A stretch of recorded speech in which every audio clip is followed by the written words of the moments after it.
Welcome, and thank you for joining for another whiskey review. Today, we're going to take a look at the Bardstown Founders. Dustin. Bourbon that is aged traditionally and then finished in bourbon barrels that previously aged stout beer. Yep. Comes in at 55% ABV or 110 proof. What can you tell us about the maturation, my friend? All right, buddy. So we do have the dreaded Dickel. It's 10-year-old bourbon here. So for Dickel, in this day and age, there's actually a lot of older stuff out there. And obviously Dickel is known for that Flintstone vitamin thing.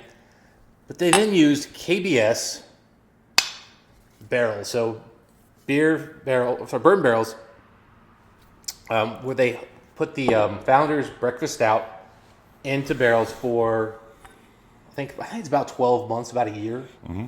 And these are coffee stouts, so chocolate and coffee, intense beers, finished in bourbon barrels. Mm-hmm. And they put bourbon back in there for 15 months to take on the flavors of that beer. We'll see what we got here. Breakfast beer? Is that what you said? I mean, that's the idea, I guess. And by the way, on the bottle here, it comes in backwards here, and you're probably not going to be able to see it otherwise, but they've got the KBS in the back, so when you hold up the bottle to the light, and I don't know how well you'll see it here. That was cool. But you can see through, and it says KBS there. Mm-hmm. So KBS is considered one of the best beers in the world. It is highly renowned, highly acclaimed, and I absolutely love it. All right, Dustin. After the Chateau Labad, I said any Bardstown you want to ring up, I'm game. So here we are with a bourbon stout one. I used to be a fairly big beer drinker. Yeah. Not really so much anymore. It's a lot of calories. Yeah, and it's a lot of sugar. I like aggressive beers like I like aggressive whiskeys. Yeah. So stout beers were not my favorite, but beers I did enjoy. I tell you right, you're getting that black espresso coffee bean, and you know I'm the biggest espresso guy. Espresso and chocolate, big time. Yeah, so that's very noticeable. There's a little bit of that bourbon sweetness in the background. Yeah. What I get is a citrusiness that's coming through from the bourbon that's very unique, and I've never really associated citrus with Dickel per se, but I think that is the Dickel bourbon that's giving it this sort of citrusy note. Okay, before you're going to say citrus, I was almost going to say pickle juice, but perhaps those are close enough notes where I'm making a mistake. I mean, pickles are acidic, but I would be much more on the orange level. Now, when I think lemon, lime, things like that, I'm thinking of Isle of Whiskeys, things of that nature, your Ardbeg 10s, your Lefroy 25s. So yeah, I'm thinking something more pickled. Interesting. Pickle's not a note I get with Dickel, but I mean, the only time I get pickle is usually with rye, and Dickel is not a heavy rye. In fact, Dickel is an extremely high corn bourbon, if I remember correctly. But not a lot of sweetness here. I think that stout barrel is doing a lot of. It is heavily influencing this. I'm getting the chocolate, but the back end doesn't have a lot. There's a little bit of vanilla kind of in the middle, but it comes and goes. It's waning. But there's that bitterness that you get from a coffee bean. I mean, I smell them every day. Mm-hmm. I grind, as you know. Yeah. I mean, there's a specific coffee bean bitterness to this that I get in this whiskey. There's definitely coffee. But I get a decent amount of milk chocolate already. It's such a dark note. Mm-hmm. I mean, this whole experience is very dark, and then again, it's like the citrusy thing at the end that kind of gives it balance. Yeah, because you almost need something like a heavy citrus to counterbalance that bitter note to it. Mm-hmm. I agree. It's not really an off-putting bitter, but it's a strong bitter. This is incredibly complicated, incredibly complex, and absolutely unique. And I think the question is this unique to make a better whiskey, or is this unique for the sake of being unique? And I think that's kind of the first thoughts I have when I jumped into this bottle. You see, I've had a little bit of it, nothing crazy. I think I've learned enough about it to start the conversation. Mike? Chocolate isn't nearly as bitter. You get that. You get a nice wood kick note to it. You can tell this is older bourbon. Nice sting to it, too. Oak note, bitter oak, chocolate. It's a little more, I wouldn't call it milk chocolate, but it's a not as dark of a chocolate, and it's not as bitter of a chocolate as it was on the nose, which I don't know if you can get any more bitter than it was on the nose, but and it's almost like a creamy, I used to like Guinness beers. Mm-hmm. It's almost like a creamy top of the Guinness type of note to it at the very top, like the foam of the Guinness. Yeah. Which kind of goes interesting to it. But again, then kind of comes in that bourbon sweetness is there, and a little bit of caramel at the end, a little bit of vanilla. I mean, it's a weird whiskey to start out so bitter and so astringent, and then kind of segue into sweet. But here we are. For me, Mike, opens up straight milk chocolate in the sweetest way possible. On the palate? Up front, yeah. Front of the tongue, milk chocolate.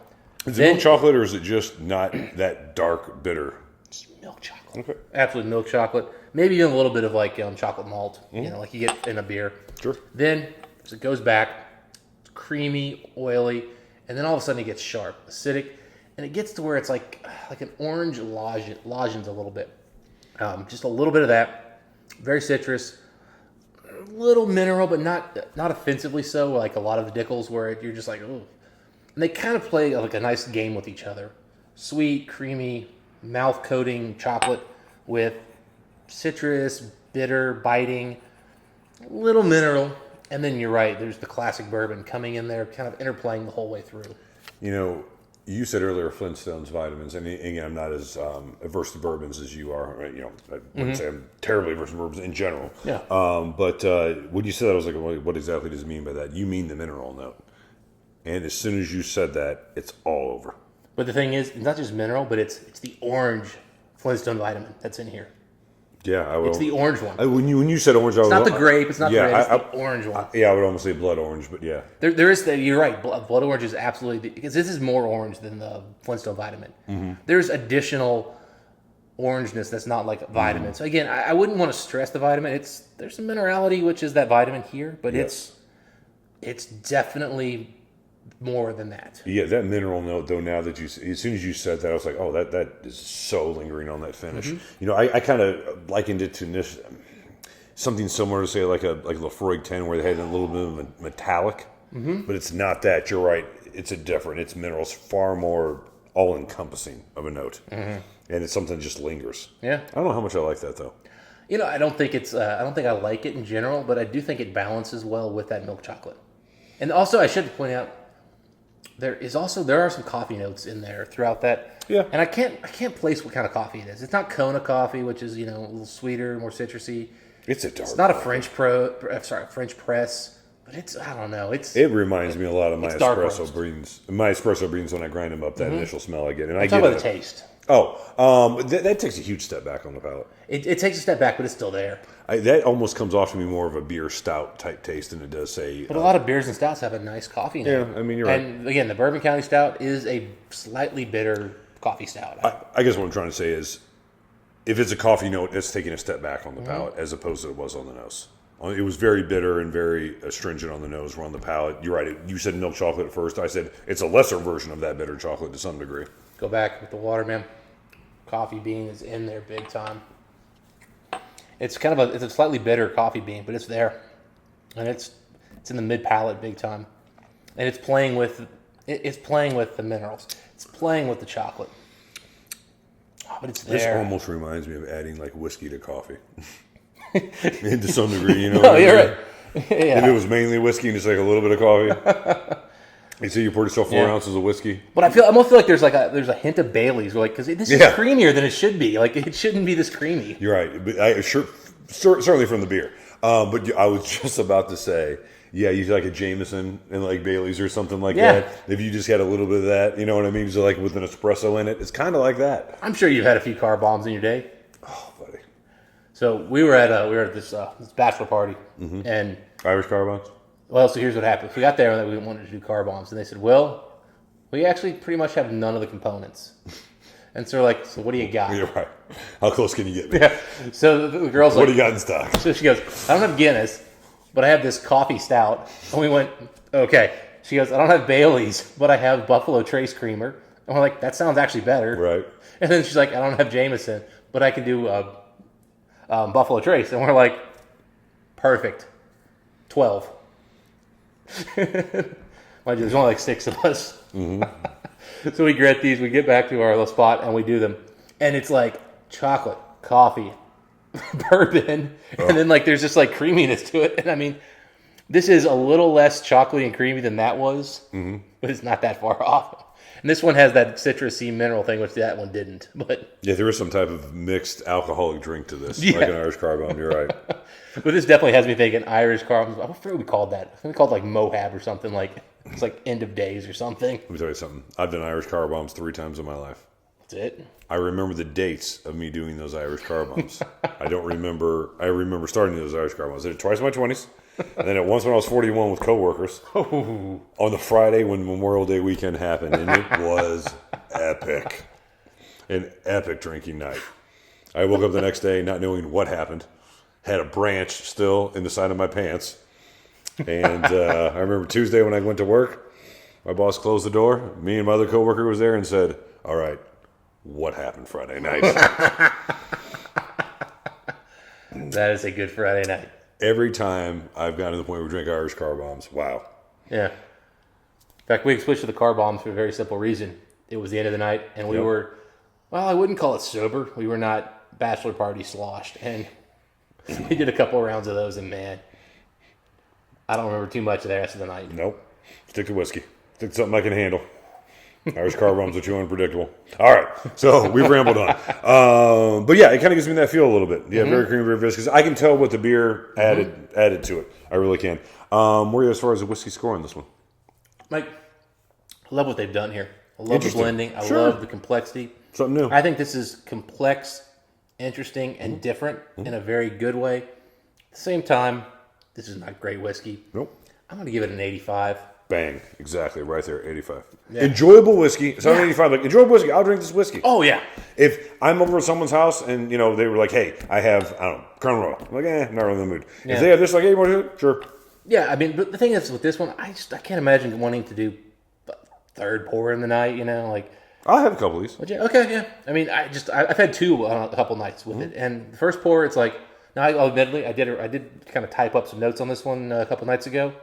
And I definitely did the whole little, let me top that off a little bit here. All right, so if you guys want to see me and Dustin make an Irish car bomb out of this whiskey, you let us know. And we'll make a special review on our Patreon channel. We're gonna do samples on those too. We'll do Irish car bomb, Bardstown founder style. Yeah, guys, we're getting the Patreon set up. We're still a little green with how to use it. No, we have it set up. It's set up. Well, it's set up. Well, as far as like getting the tiers and stuff working, we're a little shaky. We're gonna start doing reviews. And we're gonna start doing like some sample reviews. So I recently picked up an En Route Spectrum sample, and we were gonna bring it to the channel, but I thought to myself, I got 2 ounces. That's not gonna be great. You don't know the whiskey. Yeah. We know that's not knowing the whiskey. Yeah. I mean, you could maybe do that if like one person's got a lot of the knowledge, but or if it's like $1,000 bottle. All right, we might do it because but again, I have probably 10 Glendronach whatever single casts over there, samples of them. So if that interests you, check out our Patreon. I'll put a link into it at some point, maybe retroactively. But Dustin rolled an 85 in this particular one. So interesting whiskey, interesting Bardstown. Certainly not the Chateau Labad. No, it's not a masterpiece, but. Hey guys, I think they're doing some cool stuff. By the way, Mike, 130 is retail on these things. I am seeing them going a little higher. It's a bit much. I agree, but also at the same time, high proof, 10 years old, then another 15 months of aging. They had to buy those barrels. I don't think it's a terrible price for what the components you're getting here. But, I'm definitely not buying a backup. Agreed. It's a one and done, Dustin. Yeah. One and done, my friend. All right, so let us know what you guys had a chance to try this one, what you thought. Until next time, what do we wish the folks? Happy drinking. See you next beer time. or whiskey. See you next time.